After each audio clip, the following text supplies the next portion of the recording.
All right, everyone, welcome to today's session.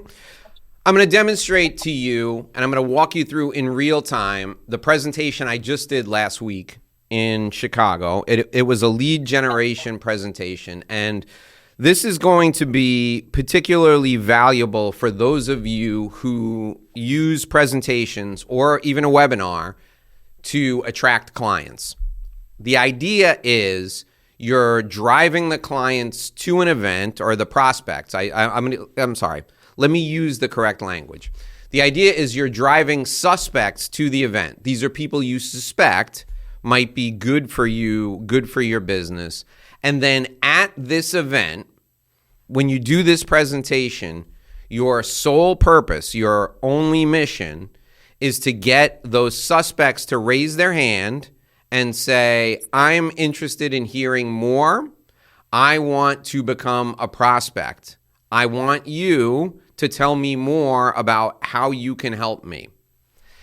I'm going to demonstrate to you today how you can do that and how you can make that happen. Before I do that, we need to set some vocabulary to make sure that we're all on the same page. You will all remember that leads are also called suspects in my world, in my language. So if you hear me refer to someone as a suspect, if you hear me refer to someone as a lead, that's the same thing. So suspects and leads are the same thing.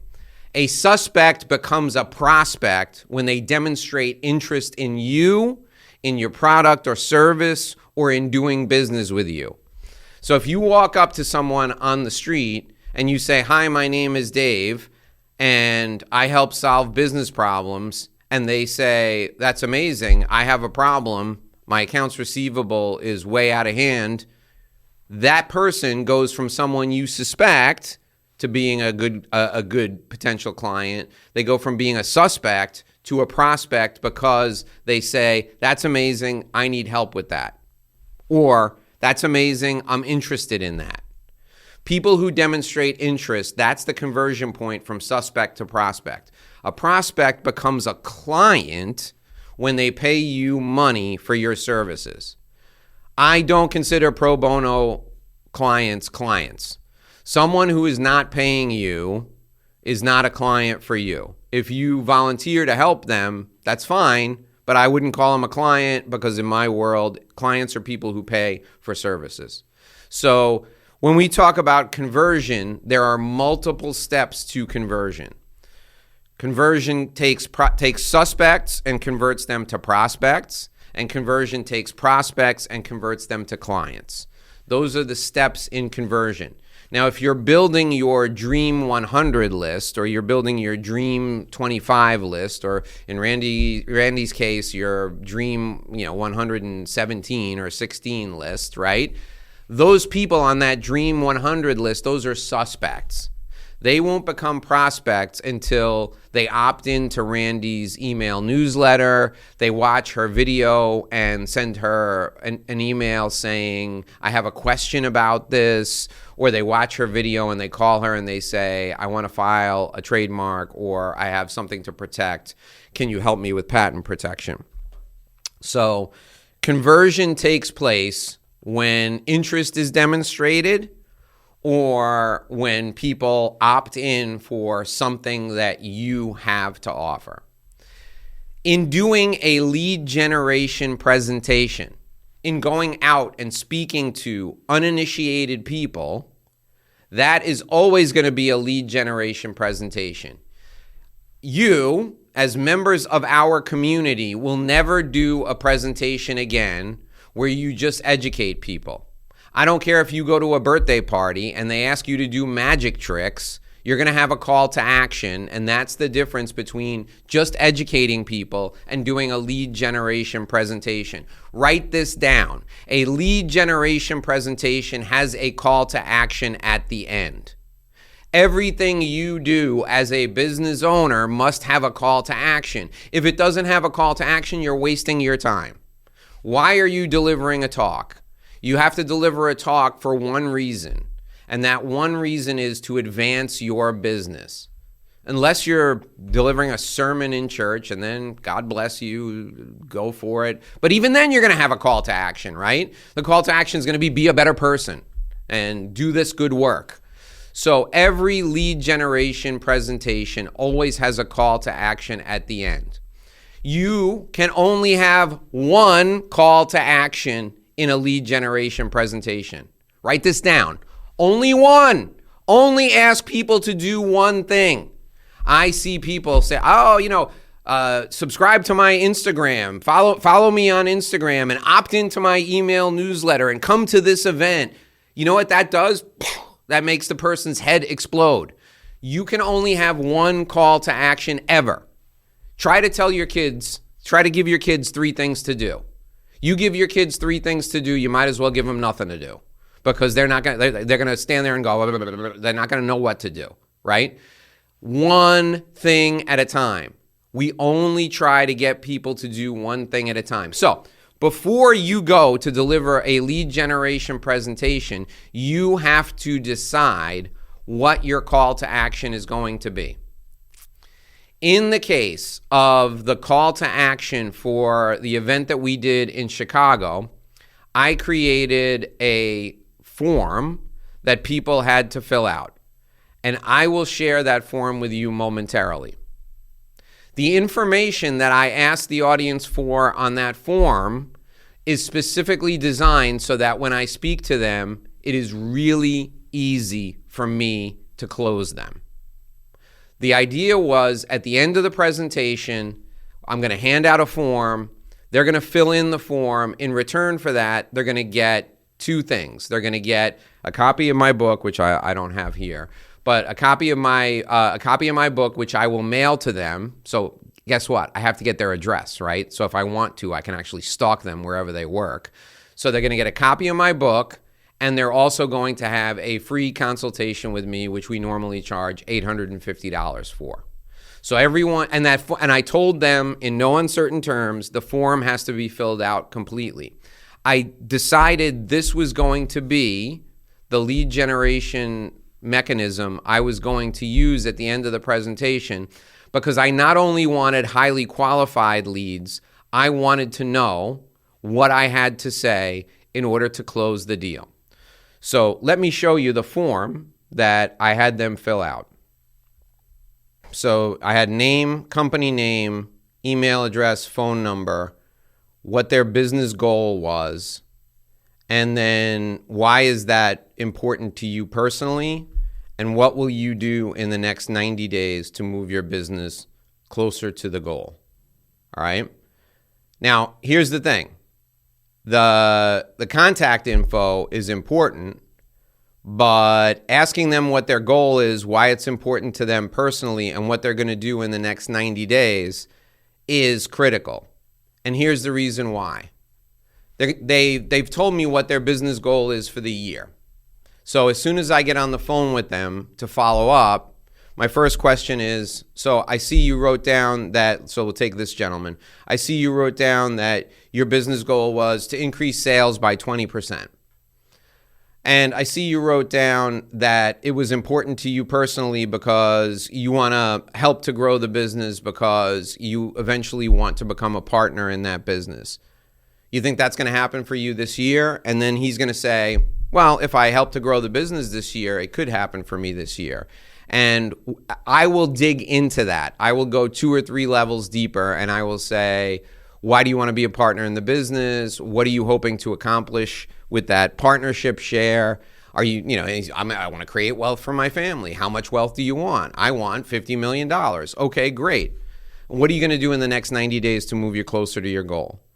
And he wrote on this form, increase marketing and sales, okay? And so I'm going to say to him, that's not a very specific goal, so give me something specific. And he'll give me something specific, and then I'll just continue to ask questions until I get to some sort of pain. I'm going to say, do you really think that's going to get you closer to your goals? And he will say no. And I'll say, what are you afraid to do that you're not doing? And then I will say to him, if somebody were to help you with that, what would that help look like? And he would tell me, and then I'll say, do you want that help?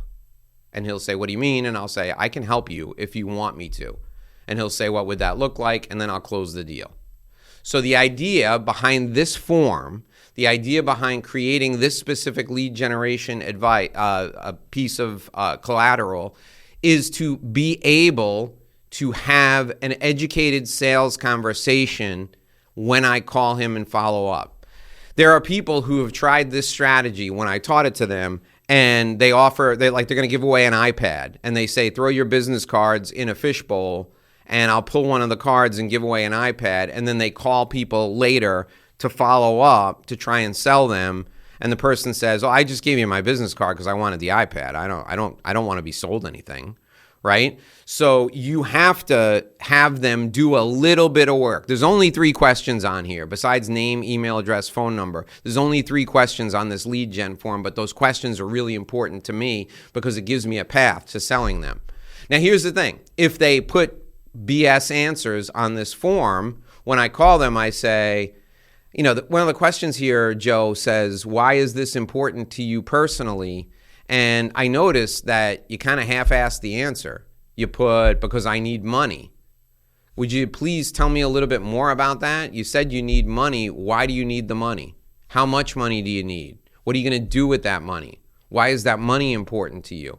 So you keep digging until you get to the pain. But the form, my whole point about this, that's a separate conversation. It's a sales technique. That's about closing the deal. My point is we structure the form, the lead generation form, so that they give us the information we need to close the deal. And they don't get the free stuff that we want to give to them until they completely fill out the form. And if you listened to the podcast, which was recorded live in the room, and Nicola can attest to it because she was there, I stood in front of them defiantly and I said, if this form isn't completely filled out, you are not getting a free book and you will not get a call from me. And they all looked at me and I said, I'm serious. And they all filled out the form. I mean, 21 of the 40 people in the room filled out the form, which is pretty good, 50%, okay? So before you do the presentation, you decide what your lead magnet, what your honeypot is going to be. And then you reverse engineer the entire presentation to lead to the moment where you give out the form.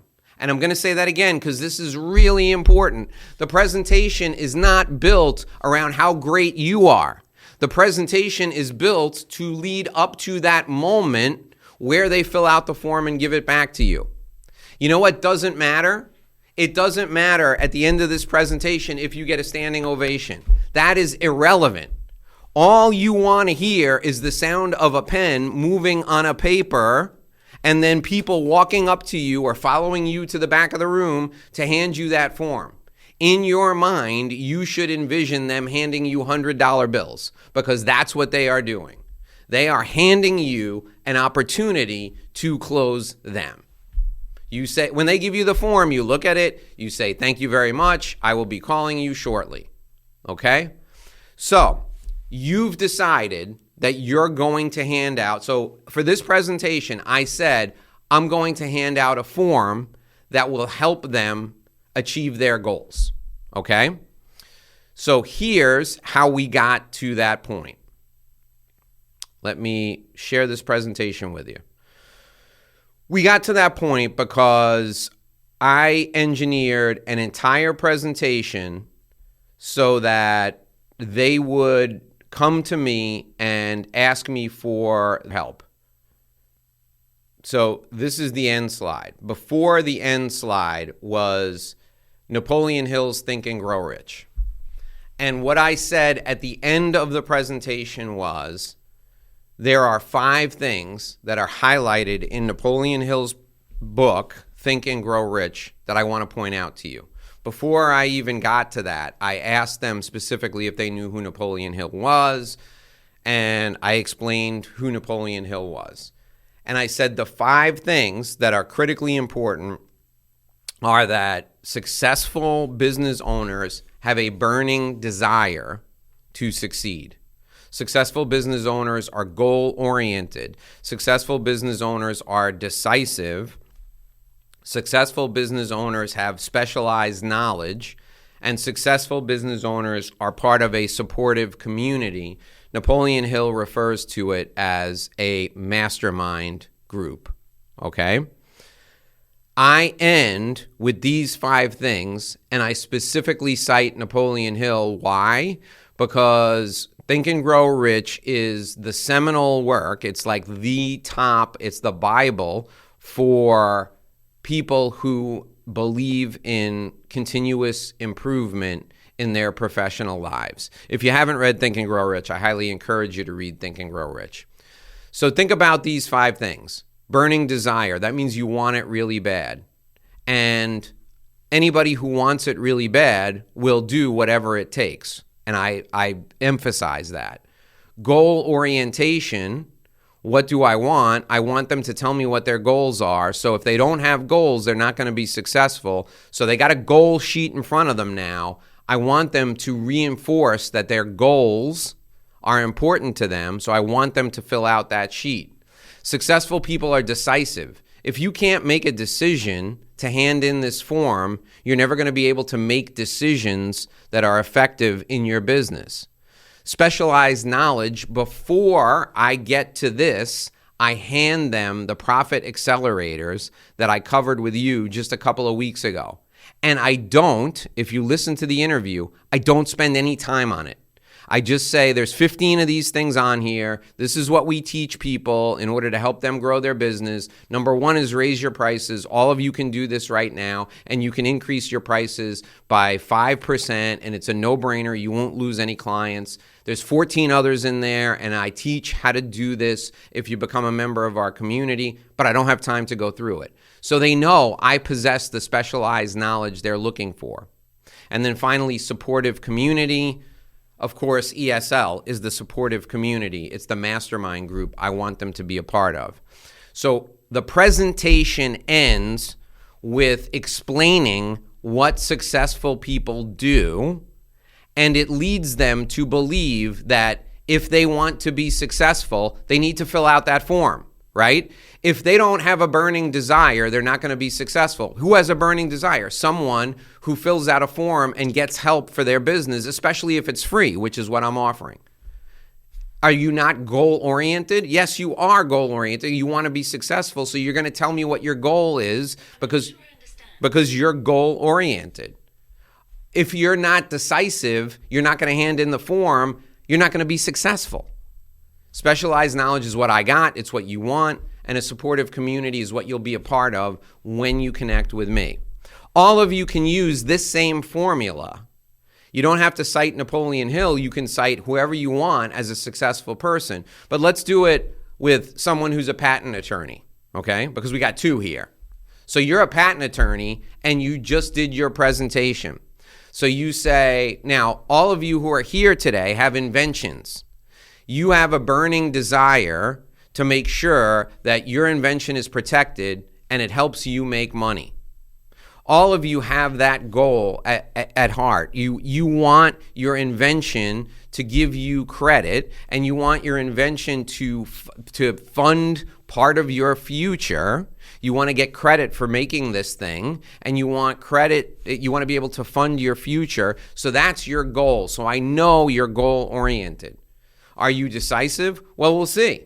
If you fill out this form and connect with me, I can help you do those first 2 things. We'll see if you're decisive. I'm willing to talk to you for free about this. It's really quite an easy decision to make, but we're going to find out if you're decisive. Specialized knowledge is what I have. I write patents. It's called prosecuting. I prosecute patents. What I do all day long, I love to do it. I know a great deal about how to get patents passed. I know a great deal about how the patent office views these things. I have that specialized knowledge that you need. And then when you join me, you will be a part of my community, which includes other successful business owners. So if you ever need help with anything else in your business, I'm a certified enterprise value advisor, which means I am part of an elite community of people that can advance businesses, make businesses more valuable. So if you ever want to think about your business beyond patent protection, beyond your intellectual property, I would love to have that conversation with you, because I'm part of a supportive community that's here for you. When you connect with me, you get the entire community of people that I'm a part of. So you see how this fits in. This can fit into any business, right? So you use Napoleon Hill, the guy who invented the self-help professional development movement. You use him to reinforce what you have, but you tie it only to the specific thing of generating the lead right now. You're not telling them, hey, these are the 20 things I'm going to do for you. You're telling them, fill out this form. I will share my specialized knowledge with you in a free call. And if you want me to protect your patent, that's the second thing we need to talk about down the road. But if you have a burning desire, if you're decisive, if you really are focused on your goals, you will avail yourself. You will take advantage of the specialized knowledge I am offering you. And I will leverage my community if I need to help you, but you got to take the first step and fill out this form and hand it back to me, okay? So that's what we do at the end of the presentation. That's what everything is leading up to. How did I structure the rest of the presentation? Well, you listened to it on the podcast. We started off with a statistic or a set of statistics, right? If you're going to start I started the presentation with a story. So I start every presentation with a story because I want to make a personal connection with the audience. I have a catalog of stories because I have a huge amount of life experience, because I'm constantly getting into adventures, because I talk to everybody, right? So I have an entire file, and again, when we talk about story development, I'll show you how I developed my story file, how I organized it, and I've rehearsed these stories over and over again. Steve Glick introduced me at this presentation, and he did a really good job with the introduction. I thanked him, and I told an introduction story that got a laugh because I wanted to bond and connect with the audience. Then I shared statistics. The reason that I shared these statistics and I put the citations on the slide, you can't really read them, but the fact that they're there is the point. I shared these statistics because when you share statistics at the beginning of a presentation, you're immediately making a point that is irrefutable. 68% of CEOs of mid-market businesses do not have an exit strategy. It's irrefutable. It's a stat. Okay? 19% of privately held businesses sell. And then I looked at the audience and I pretended I was a dummy and I said, if you do the math, how many don't sell? Oh, 81%. Wow, 81% of businesses don't sell. 34% of U.S. small businesses make it to the 10-year mark. That means most of them fail before they get to 10 years. Why does this happen? I immediately open up with a situation that is going to be threatening to everyone in the room. This will happen to you if you don't listen to me over the next, in this case, it was 25 minutes. This should have been a 45-minute presentation. So if you don't listen to me for the next 45 minutes, these stats, you'll become part of these stats. And it's not Dave Lorenzo saying this. It's 3 independent agencies that created these statistics, that did these surveys. I'm telling you, you will be part of this if you don't listen to me. That's what's implied when I present this slide. You should do the same at the beginning of your presentations. Then from there, we immediately go to questions that's going to lead them down a path where they will need your help. So for me, what is your business worth today? What will it be worth 3 years from now? And how will you get there? Nobody in that room had the answer to these 3 questions. So they need to listen to me now because they don't want their businesses to fail and they want the answers to these 3 questions. Then I segment the audience into 3 different segments. Why did I do 3 segments? This is what you call an audience call-out slide. You want to use this slide so that the audience can identify themselves in your presentation. If I had only architects in that room, this slide would be about architects. If I had only lawyers in the room, this slide would be about lawyers. Because I was a veterinarian in this presentation and I had every breed of dog, cat, sheep, and pig in the room, I had to bucket them into 3 categories somehow. So I said the business world is made up of 3 different types of business owners. The Main Street business owner, whose business is less than $5 million a year in annual revenue. The entrepreneur, whose business is between $5 and $10 million. And the CEO of an enterprise, whose business is $10 million and over. I've covered everyone in that room now. I know most of the people fall into the entrepreneur or below category, but just in case there was somebody with a bigger business, I've covered them here. And I talk about the qualities and characteristics of each of them. Then I explain to them that if you don't know what your destination is, you're always going to be lost. And I make a joke, when in the old days when we were lost, we would follow a map. Now we have a GPS, blah, blah, blah. This is your roadmap to determine what your value is of your business. You look at these 10 things, and I introduce the 10 drivers of enterprise value. I put them up there, and people in the back of the room are standing up so they can see. Knuckleheads are taking pictures of the screen with their phone. They're doing everything they can to capture this. And I let it stay up there for about a minute, and I say, we don't have time to cover all these. And then I say, there's 3 that are really important that I'm going to talk to you about. And I'm not even going to talk about the top one, because financial condition and reporting, you need to just hire an accountant or hire a fractional CFO to cover that. The reason I said that in this presentation is what I was trying to do is I was trying to neutralize anyone in the audience who may refute anything I have to say. And the only people who ever refute any of the things I have to say about exit planning are knuckleheads who, are accountants and they think they're consultants. So I wanted to neutralize them, and I said, for number 1, you need to hire accountants or hire fractional CFOs. And once you do that, you can move on to number 2 and number 3, and that's what we're going to talk about today. So I take away any potential objections by saying that at the beginning, and Nicola will tell you at the end of the presentation, after the recording is stopped, what happened, Nicola? An accountant stood up and said, I'm an accountant, I do this work, I'm part of the Exit Planning Advisors Association, and Dave Lorenzo is 100% right. So that one thing that I said at the beginning won that guy over immediately. He was immediately on my side, and he didn't object to anything I had to say. So now these 2 points are the only 2 points we're going to cover tonight.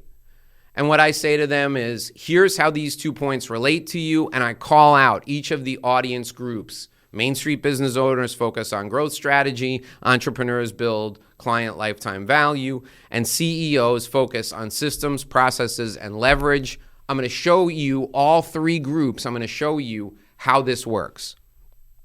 Then I cover the slide that we mentioned at the end. Okay? When I get to this slide here, I hand out those 15, we're calling them profit accelerators now, those 15 profit accelerators, the ones that I gave to you guys, I don't know, what was it, Nicola, like 2 or 3 weeks ago. It was a worksheet. If you didn't get it, send an email and we'll send it to you. And I hand it out, and again, I just say the first one is all about raising your prices. You can all do that. I don't have time to go through all 15. That's one of the 3 gifts I have for you tonight. And then I go through and I cover these, and I say that I have 2 more gifts. One gift is a copy of my book. I've brought 3 copies of the book here. The first 3 people to hand in their forms are going to get copies of the book. And then I say to them, if you want a copy of the book and you're not one of the first 3 people to turn in the form, give me the form anyway and I'll mail you the book. You can give them a free report or whatever. And then I say the third thing is you're going to get a free consultation, but the form has to be filled out completely in order to get the free consultation. And in that audience, I didn't have to hit this slide really hard. If it's an uninitiated audience, I got to hit the fact that if you don't turn that form in, you don't have a burning desire and you're never going to be successful. If you don't turn that form in, you're probably not goal-oriented. You're never going to be successful. If you don't turn the form in, you're definitely not decisive. And if you don't turn the form in, you're not going to get the specialized knowledge, and you got no shot of being a part of the supportive community that I've created. Turning that form in is your key. It unlocks all of these for you, and it's a way for you to demonstrate that you're in congruence with Napoleon Hill's guide to being a successful entrepreneur, being a successful business owner. Now, I encourage you to go back and listen to that presentation again after hearing what I just told you, okay? I'm the magician who just told you how the trick is done. Now go back and listen to the trick again and stop the audio at each point during the presentation and see for yourself that I'm doing what I just taught you. And if you want to know what the results have been, 40 people in the room, I gave this away at the beginning, 40 people in the room, 21 filled out the forms. Okay? And I'm holding up books and I'm saying to them, the first 3 people to fill out the form get the book. And I literally had 5 people shoving forms at me so that the guy who's the president of the organization had to come over, Steve came over, and eventually Nicola came over to take the forms from people because people were shoving forms at me trying to get a copy of. I only had 2 copies. I had 3, but one of them I had already written on, so I had to take it back. so they only got 2. They only got 2 copies of the book in the room, but they couldn't give me the papers fast enough. And it's not about the book. And I want to stress that because many of you are thinking, I don't have a book to give away, right? It's not about the book. It's about getting the result they want. And the fact that you have done everything you could in this presentation to position yourself as the person who's the shortcut. You're the Sherpa. You're the guide to getting them the result, okay? This is the only presentation I give now. I tailor it to my audiences, but I don't go anywhere and teach anything. I go somewhere to get leads.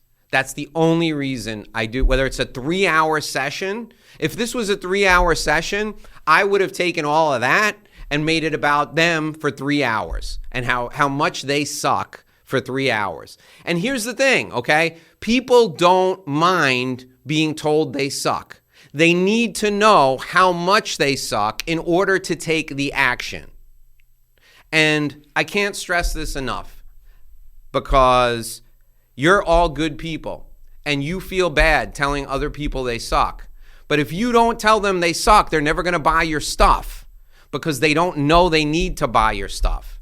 I'm going to use the patent attorney again because we're overwhelmed by patent attorneys in this community. If you're a patent attorney and you got a wacky inventor in his garage, the last thing he's thinking about is patenting that invention. He's thinking about getting that mousetrap to be the best mousetrap it can be. You got to tell him that his neighbor is watching with binoculars and he's looking to steal that invention from him. If you don't tell him that, he's never going to patent his thing. You got to tell him.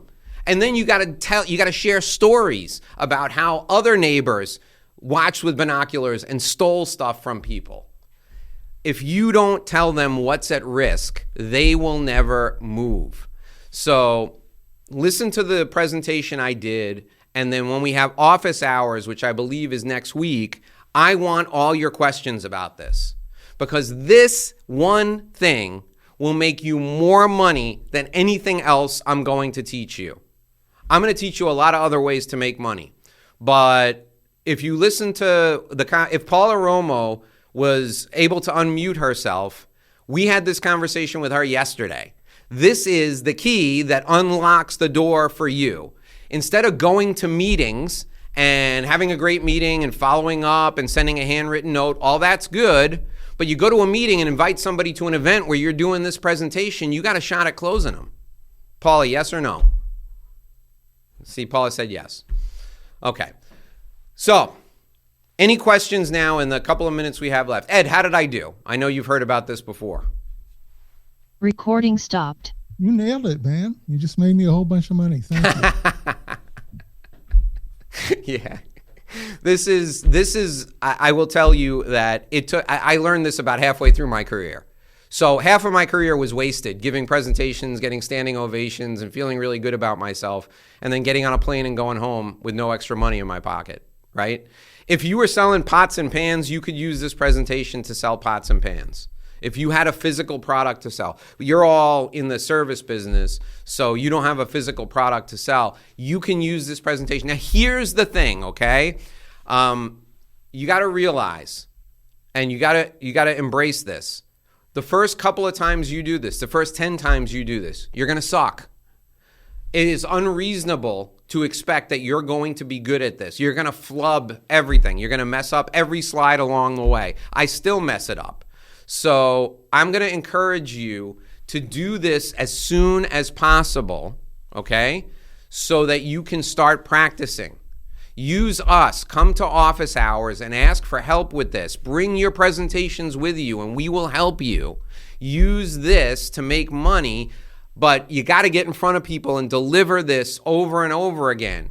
The reason I'm good at this, the reason I can get 21 out of 40 people who've never seen me turn in lead forms and beg me to sell to them, the reason I can do that now is because I've done thousands of these and I've messed up hundreds of them. And I've learned from my mistakes. Even this one, I've got about 30 things I'm going to do to improve this, and I'll share it with you after I improve it. I got about 30 things I can do to improve this. As soon as I finished, I turned to Nicola and I said, this is good, but it would have been better if it was 45 minutes. So now we know we need 45 minutes. The other thing I said to her is, I'm going to rework this so that we can do it together, because it's much better when we play off of each other, when one person is the straight person and the other person is the salesperson.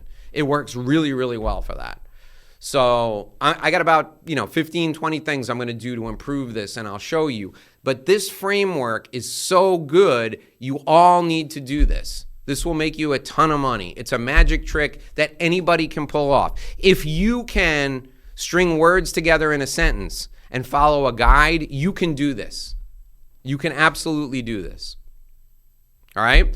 So go back and listen to this again in the podcast, and then bring your questions to office hours next week. I'm happy to answer any and all questions that you have. Okay?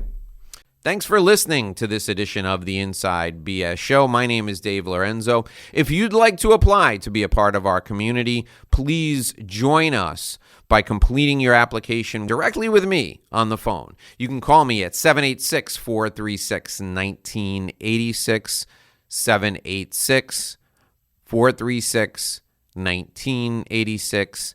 I can't wait to speak with you. Join us by calling me today.